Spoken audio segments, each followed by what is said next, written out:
How's it going, everyone? Welcome back to another Marvel Snap Zone video. My name is SavageYeti, and I have been tasked with presenting the tier list to you guys on a weekly basis.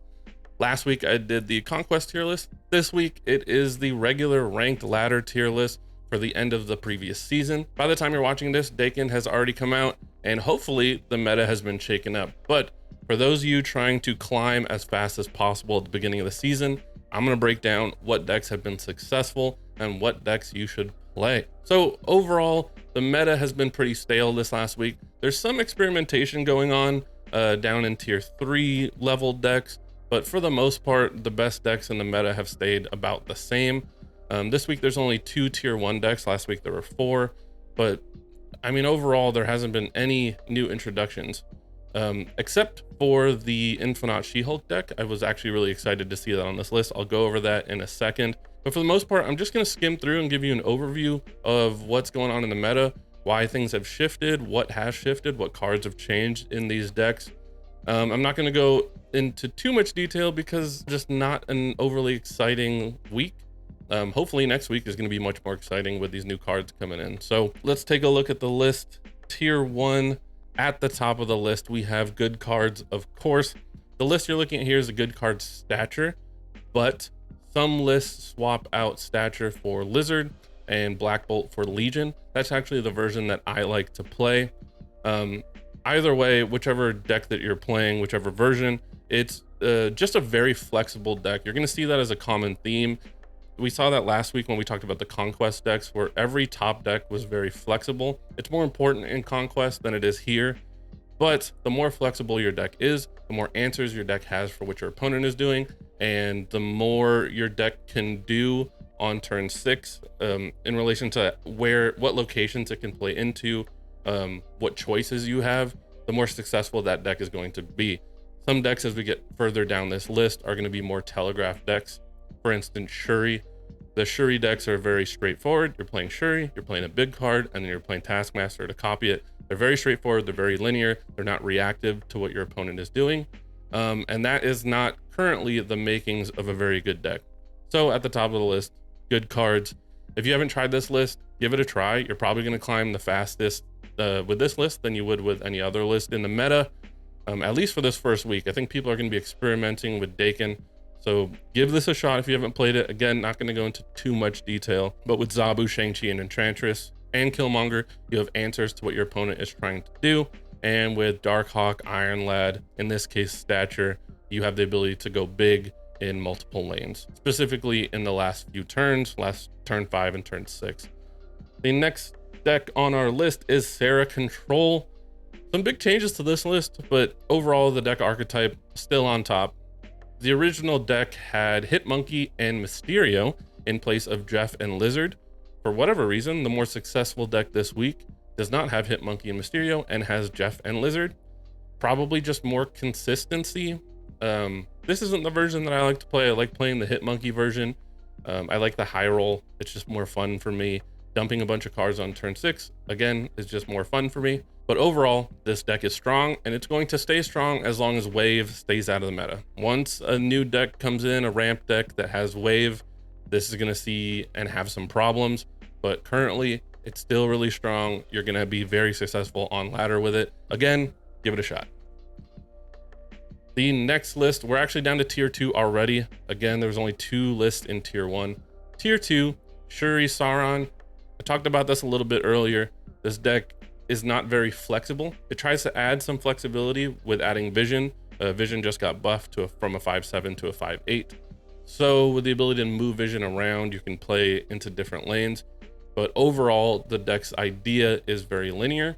You're going to drop some 1-drops, drop Lizard. On turn 3, you're looking to drop Sauron. On turn 4, Shuri.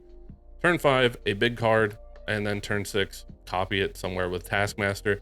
That's the main goal. You have some reactive cards with Enchantress, but generally Enchantress is going to be used to hit your own things, like your Red Skull, your Typhoid Mary. Also, for purposes of climbing, I don't think this is the most effective deck.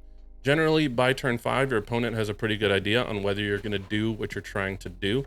And once you get to that point where you drop that 28 power Red Skull, your opponent's probably just going to retreat if he can't beat it and continue if he can. So most of the time with this deck, if you're winning, you're just winning like 1 cube if you snapped early. Again, not a great deck for climbing, but definitely a fun deck to play. It's fun. I always have a good time with it. I'm always going back to Shuri at some point when I want to play some big cards, so give it a shot. And the next deck on the list is Pure Evo. Evo lists as a whole have been played a lot less for whatever reason in the last week and a half or so. I think with just lockdown going out of the way and people probably experimenting a little bit more, you'll see that with the tier 3 decks. It looks like people are experimenting with discard and destroy decks in preparation for the new season. So with the drop off of Evo lists, a lot of people have stopped throwing in Luke Cage just into their list in general and started playing like Spider-Ham and some other cards for these other lists. But Luke Cage is no longer a super popular 2-drop, which means Pure Evo can come back out of hiding and be a very effective deck again. It's a really strong list. Obviously the idea is to give negative power to as many cards of your opponent as possible, and then on turn 6 you can drop Hulk and A-Bomb. It's just a really effective list. It's not top tier, it's not as good as some of the other lists that we've already gone over, but it is really effective, and when people aren't playing Luke Cage, even more effective. This is another list that gets affected if Wave comes back into the meta. It won't be as good because A-Bomb won't be free. It's also a list that's a little bit susceptible to Shang-Chi if you play A-Bomb early. So you're going to want to try to pass priority if you're going to drop A-Bomb and Hulk on the last turn. And you definitely want to save Abomination until the last turn and don't drop him early. The next list is Sarah Surfer. There's actually 2 lists for Sarah Surfer in the article this time. This is the main one that everyone knows and has tried. It's apparently the most successful one so far and the most popular. I think people were trying Surfer when Jean came in, and apparently the Jean version is just not as good. This has been the most successful one, but the one I really wanted to show you guys has been this Absorbing Man Surfer. I haven't tried it, but this deck looks really fun. It has Zabu, it has Absorbing Man, it has Iron Lad, so it has some 4-drops in there. If you drop Zabu and then Sarah, you can drop Absorbing Man or Iron Lad for 2. So on turn 6, you can drop say Brood or just another 3-drop like Polaris, drop Silver Surfer, copy the Surfer with Absorbing Man, and it's going to put a lot of power out there. You can also use Absorbing Man to copy the Brood just in the middle of the game, also gets a lot of power out. And if Iron Lad hits pretty much anything in this deck, you're pretty happy. So the deck looks really fun. I don't think Surfer really has the ability right now to be like top tier 1 deck. Maybe in the future if some changes happen, but right now, good cards, control Thanos, well, control Thanos and Conquest, and just some of these other decks just outshine it. They do things a little bit better, but this list looks really promising. Also just looks really fun. I'm going to give it a shot once I'm done recording this. Next up, we just talked about it, Thanos Control. It's pretty much the same list you've been seeing. Thanos Control as an archetype can swap out some things. You can swap out some of your 5-drops for other things that fit better in the meta. The main difference this week with this Thanos Control is instead of playing Spider-Ham or Luke Cage, Daredevil has been thrown in the most successful deck. If you haven't played this deck before, the idea is play Psylocke or Timestone on turn 3. So you can play a 5-drop on turn 4, another 5-drop on turn 5, and then do what you need to do on turn 6, depending on what your opponent is doing. You have Shang-Chi, you have other very good 5-drops. You can go big with Double Dino. You can drop your Thanos if you got all the stones out. So again, very flexible deck. It's very effective in Conquest. It's one of the tier 1 decks in Conquest right now, actually. So give it a shot over there if you don't want to play on ladder. But again, just a very good deck. I'm a big fan of this deck. I think it should be ranked higher, but Den is the one looking at the numbers, and he says the numbers don't agree with what I'm saying. And the deck I was most excited to tell you guys about, Infinite SheHulk. I've been playing a version of this deck, but this version looks really fun. It looks like a really good spot for Kang.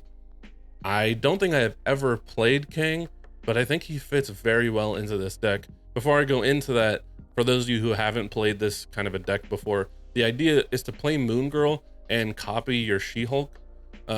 Also, play Magic on turn 3 so you get a turn 7.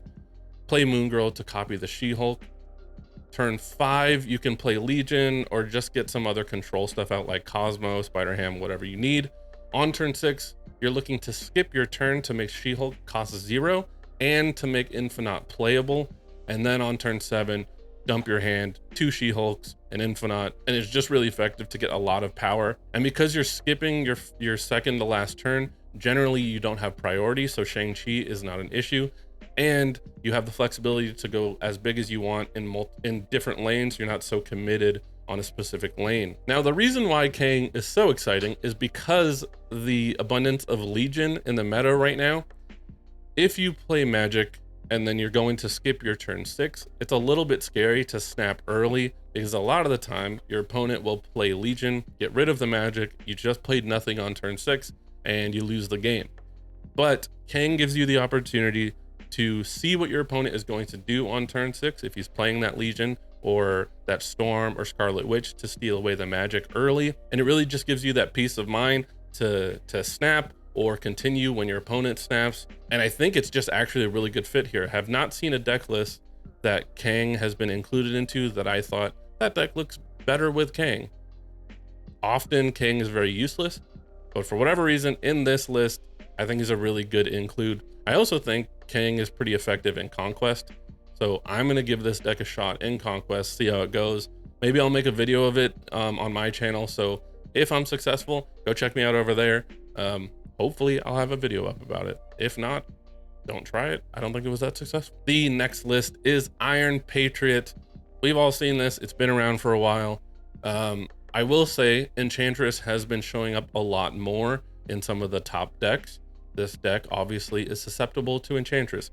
You do have Invisible Woman to hide the Patriot and Mystique behind, so you're a little bit hidden from Enchantress. But overall, it's a strong deck. It's a Patriot deck. There's nothing really new here. In this version, Wave is included, where if some of these other decks that we just talked about become more prominent, Wave could be a really good counter against those decks. Yeah, I mean, give this deck a shot. It's one of the most successful Patriot lists that I've played. If you like Patriot, you'll like this one. You've probably already played it if you like Patriot. Next up is Devil Darkhawk. Again, still just a standard list. Not much changed in this list over the last few weeks. Not much changed this week. I've seen people include Mirage instead of, say, Sentinel.